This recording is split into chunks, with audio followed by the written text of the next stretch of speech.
తిరుమలలో మతి స్థిమితం లేని వ్యక్తి హల్చల్ చేశాడు. వైకుంఠం క్యూ కాంప్లెక్స్ సమీపంలోని ఓ ఇంట్లోకి దూరి అందరినీ భయభ్రాంతులకు గురి చేశాడు. అతన్ని పట్టుకోవడానికి ప్రయత్నించిన స్థానికులపై ఎదురుదాడి చేశాడు. అందరూ వెంబడించడంతో పరిగెడుతూ కింద పడిపోయాడు. దీంతో అతని తలకు గాయాలయ్యాయని స్థానికులు అంటున్నారు. అతన్ని పట్టుకుని చేతులను దారాలతో కట్టేసి అంబులెన్స్లో ఆసుపత్రికి తరలించారు. వైద్యులు అతనికి చికిత్స చేస్తున్నారు. అతని వివరాలు ఇంకా తెలియలేదు. కన్నడ భాష మాట్లాడుతుండటంతో కర్ణాటకకు చెందిన వ్యక్తిగా అనుమానిస్తున్నారు.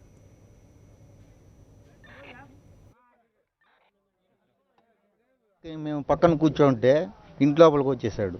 వచ్చి కర్ర తీసుకొని మమ్మల్ని కొట్టడానికి వచ్చాడు. మేము తరుముకుంటే రాళ్ళతో కూడా కొట్టడానికి వచ్చేసాడు. ఇంట్లోపలికి వచ్చేసాడు. ఇప్పుడు వాడు ఆడ వరకు తరుముకొని పోయినాం. మళ్ళీ వాడిని రాళ్ళు తీసుకొని మళ్ళీ వచ్చేసాడు. వాడు మేము మళ్ళీ చాలామంది వచ్చినాం తరుముకునేదానికి. రాళ్ళతోనే కొడతాడు. వాడు కింద పడిపోయినాడు. మళ్ళీ ఆడిపోయేసాడు. అక్కడ ఇంట్లోకి వచ్చేసి బీపచ్చం చేసి ఆడవాళ్ళంతా భయబాధం గుర్తు చేసినాడు. వాడు రాళ్ళతో తరుముకునే లోపల మళ్ళీ మమ్మల్ని కొట్టడానికి వచ్చినాడు. మేము తరుముకుంటే వాడు కింద పడిపోయాడు అనమాట. ఇది పైన మ్యూజియం బ్యాక్ సైడ్ వస్తుంది. పైకి లైట్లు కూడా చీకటిగా ఉంది.